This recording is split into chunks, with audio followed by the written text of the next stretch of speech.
পৃথিবী ছেড়ে একদিন আমাদের চির বিদায় হতে হবে। এই যাবার ভাবনাটা কিন্তু কোনোদিন করি না বাবারা। এই যাবার ভাবনাটা যদি জীবনে কোনোদিন করতাম, এমন মানবিক বলে জন্ম পেত কোনোদিন ভক্ত সঙ্গ করলাম না, কোনোদিন সাধু সঙ্গ করলাম না, কোনোদিন গৌরকে প্রাণ ভরে ডাকলাম না, কাঁদলাম না। জগতে কাঁদলাম শুধু মায়ার কান্না, কিন্তু কোনোদিন কৃষ্ণ নামে তো কাঁদলাম না। কৃষ্ণ নামে কাঁদলে এই কৃষ্ণ নামের কিন্তু মূল্য আসে দাদা ভাইরা।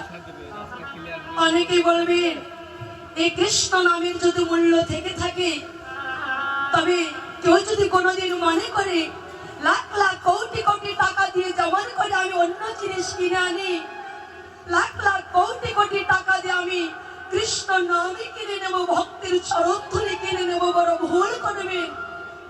লাখ লাখ কোটি কোটি টাকা দিয়ে অন্য জিনিস কিনতে পাওয়া যায়, লাখ লাখ কোটি কোটি টাকা দিয়ে কখনো কৃষ্ণ নাম কিনতে পাওয়া যায় না, ভক্তের চরণধুলি পাওয়া যায় না।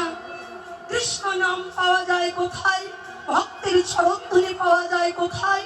যদি কোনোদিন কোনো ভক্তের কৃপা হয়, কোনো ভক্তের দয়া হয়, কোনো ভক্তের করুণা হয়, তখনই সে ভক্তের চরণধুলি অঙ্গে পাওয়া যায়। তবে এই যে আমরা কাঁদছি, তোমরা মায়ার কান্না কেঁদো না, যে মায়ার কান্নায় কখনো ভগবানের চরণ লাভ করা যাবে না। যদি তোমরা কাঁদতে চাও, অনুরাগের ঘরে বসে কাঁদো, অনুরাগের পথে বসে কাঁদো, গৌরীর কৃপা তোমাদের প্রতি হবে হবে।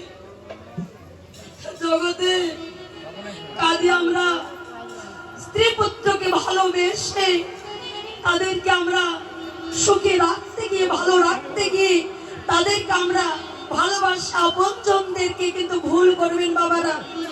তাদেরকে ভালোবাসবেন, কিন্তু প্রথমে গৌরকে ভালোবাসতে হবে। কারণ এই জগতের বুকে আমরা যাদেরকে ভালোবাসি, তারা কেউ কি আমাদের আপন? কেউ তো আপন নয়। ভবে একা এসেছে, একা একদিন চির বিদায় হয়ে চলে যেতে হবে। আমাদের সঙ্গের সাথে কিছু হবে না, হবে শুধু তুলসী ছাড়া, কৃষ্ণ নাম ছাড়া আমাদের সঙ্গের সাথে কিছু হবে না। তাহলে যে কৃষ্ণ নাম সঙ্গের সাথে হবে, সেই কৃষ্ণ নাম কেন করব না? করবেন। তবে স্ত্রী পুত্রকে ভালোবাসে আমরা,